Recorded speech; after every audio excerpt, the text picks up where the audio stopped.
तुमची जी जर्नी आहे एक आई म्हणून, एक डे केअर सेंटर फाउंडर आणि चालवणारे म्हणून, आणि त्याच्यानंतर एका प्री प्रायमरी आणि प्रायमरी स्कूलचे प्रिन्सिपल म्हणून, मला हे जाणून घ्यायचंय की या 3 स्टेजेसमध्ये तुम्ही काय डिफरन्स बघता पॅरेंट्समध्ये आणि मुलांमध्ये?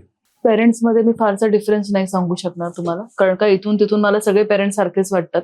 ज्या मी डे केअरमध्ये जे चॅलेंजेस मी बघते पेरेंट्सचे जे आहेत, तेच मला स्कूलमधल्या पेरेंट्समध्येही चॅलेंजेस दिसून येतात. जर्नीचं म्हणाल तर ऑफकोर्स जर्नी खूपच वेगळी आहे, कारण का इनिशियली मी सुद्धा जॉब केलाय, नंतर I started my on day care. पण तिथेही भावना हीच होती, कारण का मी अनेक आयांना असं बघितलं की त्यांना इंटरव्ह्यूला जाता येत नव्हतं, का आता बाळ आहे, माझं करिअर स्टॉप झालं, आता मी कुठून सुरुवात करू, हे प्रश्न अनेक स्त्रियांच्या मनात मी बघितले. आणि तिथून मग माझ्या मनात ते आलं की नाही, आपणच एक स्त्री आहोत आणि आपणही एका स्त्रीला सपोर्ट केला पाहिजे, तरच तिचं करिअर होईल. आणि ह्या भावनेने मी जेव्हा डे केअर स्टार्ट केलं तर मला असं वाटतं मी आया अशा बघितल्यात की ज्या बाळ आपल्याकडे ठेवून जायच्या आणि इंटरव्ह्यूला जायच्या, मग त्यांना जॉब लागलेले आहेत, त्यांचं करिअर पुन्हा स्टार्ट झालंय. सो ती एक बाजू वेगळी आहे. इकडे स्कूलमधलं तुम्ही म्हणाल तर इथेही पेरेंट्स मला सारखेच वाटतात, त्यांचेही चॅलेंजेस असतात, त्यांनी आपलं करिअर सोडलेलं असतं, पण पेरेंट्सचा माइंडसेट मला इथून तिथून सगळा सेम वाटतो, काही त्याच्यात फरक नाहीये. हेही पेरेंट्सच आहेत आणि हेही पेरेंट्सच आहेत. इथेही काहींना आजी आजोबा असतात, सो त्यांचे चॅलेंजेस वेगळे असतात. इथे काही सिंगल पेरेंट्स असतात किंवा काही न्यूक्लिअर फॅमिलीज आजकाल खूप आहेत, सो त्यांचे चॅलेंजेस वेगळे असतात. सो मला तो काही फरक जाणवत नाही. Parents are parents. आता एक विषय झाला आजी आजोबांचा. कुठेतरी असं वाटत नाही का की आजी आजोबांनी आजी आजोबा कसं असावं याच्यावरती पुस्तक लिहावं? आजी आजोबांसाठी ना ते बाळ त्यांचं नातवंड असतं. ओके, त्यांच्यासाठी त्यांचा तो वीक पॉइंट असतो. त्यांना त्या बाळाला सगळं द्यायचं असतं, त्यांना त्या बाळाला पॅम्पर करायचं असतं. प्रॉब्लेम हा होतो की ते बाळ त्याचा गैरफायदा घेतो. हा परत ते मुलं पाणी झोपतात, त्यांना माहितीये की आई नाही म्हणते, जसं मगाशी आपण बोललो की बाबा हो म्हणतो आई नाही म्हणते, तर तसं त्यांना माहिती असतं आई बाबा नाही म्हणतात पण आजोबाजींकडनं तर मिळणारच आहे. ओके, सो त्यांची ती चूक नाही, पण ह्या सगळ्यामध्ये काय होतं, ते बाळ वेगळ्या पद्धतीने डेव्हलप होतं. मग कधीतरी अशी वेळ येते की आपल्याला सांगावं लागतं की नाही तुम्ही या पद्धतीने वागा.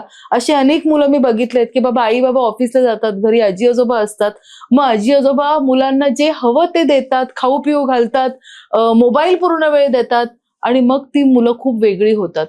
ते मुलांचे परत चॅलेंजेस वेगळे होतात, कारण का कंटिन्यू स्क्रीन टाइम असतो, डोळे खराब होतात, भाज्या न खाणं, खेळायला न जाणं, आणि सगळं मग आजी आजोबांच्याच फेवरमध्ये. सो हे कुठेतरी ऑफकोर्स मला असं वाटतं की ह्या गोष्टी पण आपण वेगवेगळ्या थ्रू ना पद्धतीने आजी आजोबांना सांगणं गरजेचं आहे. बरं, बिचाऱ्यांचे त्यांचेही चॅलेंजेस वेगळे ना. ते लहान मूल, त्या लहान मुलाची energy at a different level, त्यांची energy at a different level, ते त्यांच्या मागे धावू शकत नाहीत. त्याच्यामुळे त्यांना कुठून तरी त्यांना शांत करणं गरजेचं असतं. त्याच्यामुळे ते त्या गोष्टी करतात जे त्यांना इझी आहेत. सो त्यांनाही पूर्णपणे दोष देऊन नाही चालणार. सो मी बऱ्याचदा असं सजेस्ट करते पेरेंट्सना की आपलं मूल ही आपली जबाबदारी असते. आपल्या आई वडिलांनी आपल्याला मोठं केलं, ते त्यांचं कर्तव्य होतं, पण परत आपल्या मुलांना मोठं करणं हे त्यांचं काम नाहीये. त्याच्यामुळे मग त्यांना दोष देण्यात काहीच पॉइंट नाही ना, ते करतायत हीच खूप मोठी गोष्ट आहे ना. सो त्यांना वेगळ्या पद्धतीने तुम्ही काय सांगाल, त्यांचे प्लस मायनस दोन्ही गोष्टी आहेत आणि त्यांचे वेगळे चॅलेंजेस आहेत. त्याच्यामुळे ऑफकोर्स आपण त्यांना सांगू शकतो, पण एका वेगळ्या पद्धतीने. म्हणजे कुठेतरी आपण जे मगाशी डिस्कस केलं की आई वडील एका पार्टीचे असले पाहिजेत, त्याच पार्टीमध्ये आजी आजोबा पण असले पाहिजेत. ऑफकोर्स, बरोबर. आणि हे फक्त आणि फक्त कम्युनिकेशनमुळेच होणार आहे, आणि अनफॉर्च्युनेटली ते दिवसेंदिवस कमी होत चाललंय, कमी होत चाललंय. मला एक विचारायचंय की भरपूर पुस्तक आहेत पॅरेंटिंग वरती. ओके, असं का वाटलं की तू पॅरेंटिंग वरती पुस्तक लिहावं? कसं आहे, मला 3 मुलं आहेतच, म्हणजे मी आई आहेच 3 मुलांची. माझी वेगळी एक जर्नी आहे मुलांच्या बाबतीत. पण मी जेव्हा स्कूल जॉईन केली फर्स्ट, तिथे मी लहान मुलं बघितली. जेव्हा मी माझं एक वेगळं फाउंडर मेंबर म्हणून मी होते एका प्री स्कूलमध्ये, तिथे माझ्या हाताखालून जवळजवळ 200-300 मुलं गेली.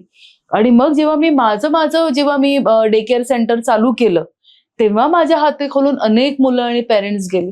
सो माझ्याकडे ना एक खूप मोठा संचय आहे एक्सपिरियन्सचा.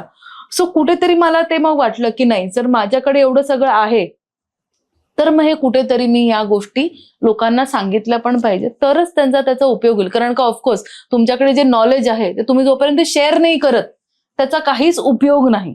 म्हणून तो थॉट त्या पिरियडमध्ये आला की चला, जर आपल्याकडे एवढं सगळं आहे तर why not share it with people, त्यांना त्याचा उपयोग होईल. ऑफकोर्स, आणि कसं आहे, आपण माणूस आहोत, आपण एक्सपिरियन्स मधनच शिकत जातो. आणि माझ्याकडे एवढ्या मुलांचा जो एक्सपिरियन्स होता, मी प्रत्येक मूल वेगळ्या पद्धतीने मला शिकवत गेलं, मी शिकत गेले.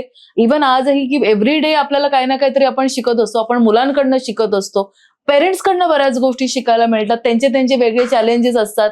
सो हे सगळा जो माझ्याकडे संचय होता, म्हणून आय थॉट की नाही, ऑफकोर्स मला हे शेअर करायचंय, याचा नक्कीच लोकांना फायदा होणार आहे.